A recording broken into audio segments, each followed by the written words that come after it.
there must have been plenty of things to like about that. What was the one glaring thing that excited you the most? Oh, there's many. I thought our pressure in our first half was outstanding. You sort of come into a game hoping that the players would bring that sort of intensity, and that was fantastic. But we had a number of plus 57, I think it was, contested possession. We just haven't had that. That hasn't been our story for the last 12 months. We've been working towards getting that part of our game better. So, I just rewarded that in my message to the players about, that was an important number for us. It shows that we can do it. You basically dared Ken to tag Nick Daicos, didn't you? And he did for a little while. How do you think Nick handled it? I don't know if I dared Ken to do it, but reality is, Nick's a great player, an emerging talent, isn't he? So, we're going to embrace it. I said to Nick on Friday, I said, mate, this is probably coming, and we got all the things we worked through. He got tagged in a practice game, learnt so much from it. We want to support him as a team. Reality was in the first quarter he's getting tagged, and the scoreboard was still ticking over in our favour. So I said to Nick before the game, again yesterday, if this happens, the scoreboard's ticking over, you just got to fight your own battle, mate, but we'll support you through that. But he's got an incredible ability to play multiple roles, which makes it hard to tag. Does he enjoy, in a strange way, the challenge sometimes? He seems like he's that sort of kid that does rise when something's put to him. Yeah, I think this is just a natural progression of a player that's emerging talent. Like I said, all the best players have to go through this, and this is part of his journey right now. Seems when you're going forward, Craig, you're targeting any of your six forwards. They're all being used on the league. Has that been something you've really tried to sort of foster?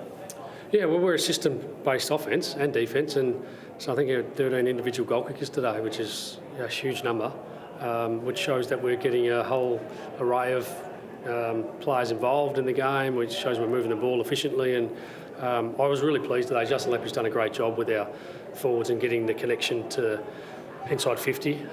It's a really high number for us to score today, and they connected well. I think they worked really well with each other, blocking and this sort of stuff, so made it hard to play on. Are you surprised with that connection, particularly with the recruits that came in, that it's actually clicked as swiftly as it has? Oh, well, again, I said this last week, you target individuals to make us better, and Bobby's electrifying. He did a couple of nice things again today, and Dan looked like he grew within the role again today. So we, I think it was a reflection of the whole chemistry of the work they're doing. As I said, by Lepper and others, it's a good start. Dan kept the ball in at that stage to set up what might be one of the goals of the year in terms of the team effort. What were your thoughts then? It was almost Harlem Globetrotter style with Pendles over the shoulder. It was a pretty remarkable moment. Oh, well, we want to be fun to watch. Yeah. I did get excited on the bench. That was an exciting brand of footy. It's, Pendles' decision making is amazing, and then we celebrate that stuff. Do we want to be the Harlem Globetrotters? No, but we want to be fun to watch. Do you sense your fans enjoying that at the moment as well? Yeah, and a shout out to all our fans for turning up today. 60,000 is an enormous Saturday afternoon crowd against Port Adelaide, and thanks for turning up, and we really appreciate you. Any idea why they were booing Jason Horne-Francis? Funnily enough, I didn't hear that. Someone said that to me. I honestly didn't hear that. I said this last year. I've got a little 6-year-old. We don't boo. We don't boo in our household. We respect the opposition and other athletes, so it's just not something I would do. Something you discourage them from doing? Well, you pay your money, you can do what you like, but in my household, we don't boo. It was a bit of a shaky start for Billy Frampton today. We seem to settle into the game. How do you see his debut? Yeah, I always said that he's going to get better as he progresses. Just to play our system, it's a lot different to where he's come from, and we're not asking him to be anything more than just a great part within that. I'm certainly going to get better. I really thought he grew into the game too. I think if you watch it in entirety, I think his second half was way better than his first, and watch his space. I think he's going to improve. Brody Mihocek, injury, finger? Dislocated his finger, yeah. So at this stage, I think he should be fine. Jack Ginnivan available for selection next week. What has he learned in that time, Craig, and would we expect to see him come through the VFL for an extended period, or I suppose it comes back to what happens in the coming weeks? Yeah. Well, I got a great report today. I was really pleased before the game to hear Jack's had an incredible training session over here. We put him through his paces.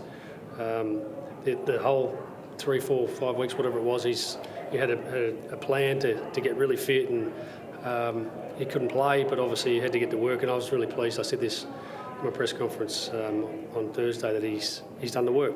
Now, just got to wait for opportunity potentially because he's given it to others, and I don't know what that looks like for how long, but he's done what he can control in the time he's had off.